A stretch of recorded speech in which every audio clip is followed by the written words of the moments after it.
In 1947, on her 21st birthday, she pledged in a broadcast from Cape Town to the Commonwealth to devote her life, whether it be short or long, to the service of her peoples. That was more than a promise.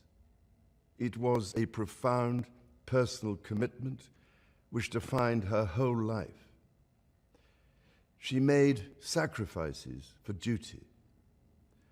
Her dedication and devotion as sovereign never wavered through times of change and progress, through times of joy and celebration, and through times of sadness and loss.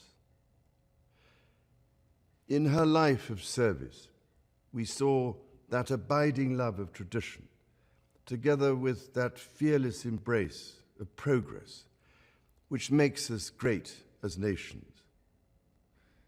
The affection, admiration, and respect she inspired became the hallmark of her reign.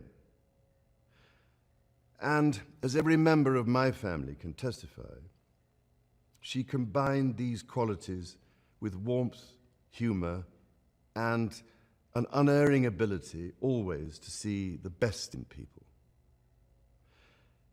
I pay tribute to my mother's memory, and I honor her life of service. I know that her death brings great sadness to so many of you, and I share that sense of loss beyond measure with you all.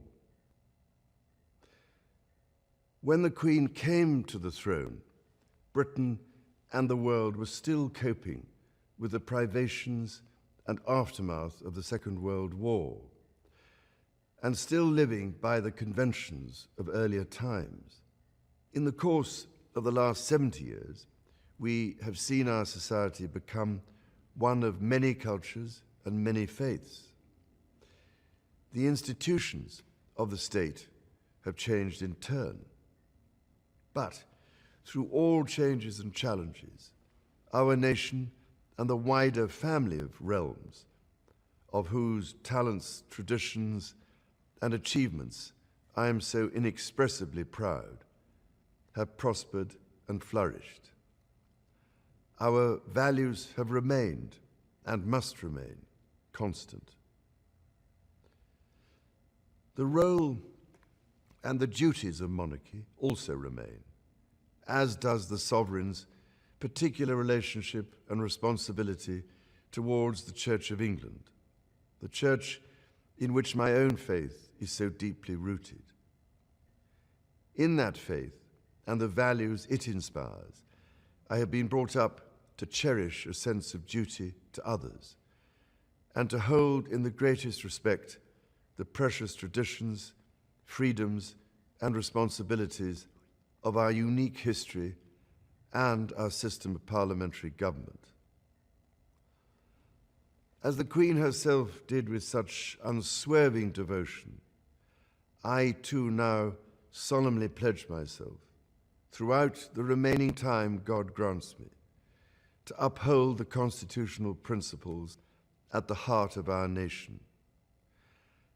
And wherever you may live in the United Kingdom, or in the realms and territories across the world, and whatever may be your background or beliefs, I shall endeavor to serve you with loyalty, respect, and love, as I have throughout my life.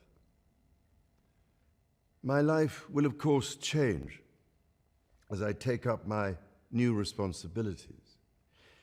It will no longer be possible for me to give so much of my time and energies to the charities and issues for which I care so deeply. But I know this important work will go on in the trusted hands of others. This is also a time of change for my family. I count on the loving help of my darling wife, Camilla. In recognition of her own loyal public service since our marriage 17 years ago, she becomes my Queen Consort. I know she will bring to the demands of her new role the steadfast devotion to duty on which I have come to rely so much. As my heir, William now assumes the Scottish titles which have meant so much to me. He succeeds me as Duke of Cornwall and takes on the responsibilities for the Duchy of Cornwall, which I have undertaken for more than 5 decades. Today, I am proud to create him Prince of Wales, Tywysog Cymru, the country whose title I've been so greatly privileged to bear during so much of my life and duty. With Catherine beside him, our new Prince and Princess of Wales will, I know, continue to inspire and lead our national conversations, helping to bring the marginal to the centre ground, where vital help can be given. I want also to express my love for Harry and Meghan as they continue to build their lives overseas. In a little over a week's time, we will come together as a nation, as a Commonwealth, and indeed a global community, to lay my beloved mother to rest.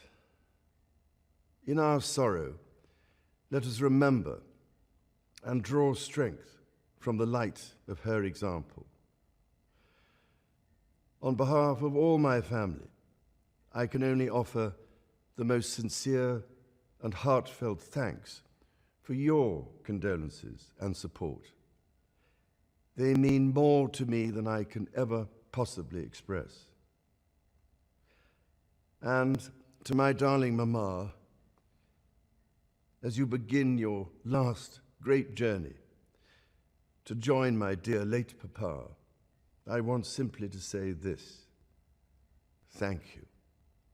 Thank you for your love and devotion to our family and to the family of nations you have served so diligently all these years.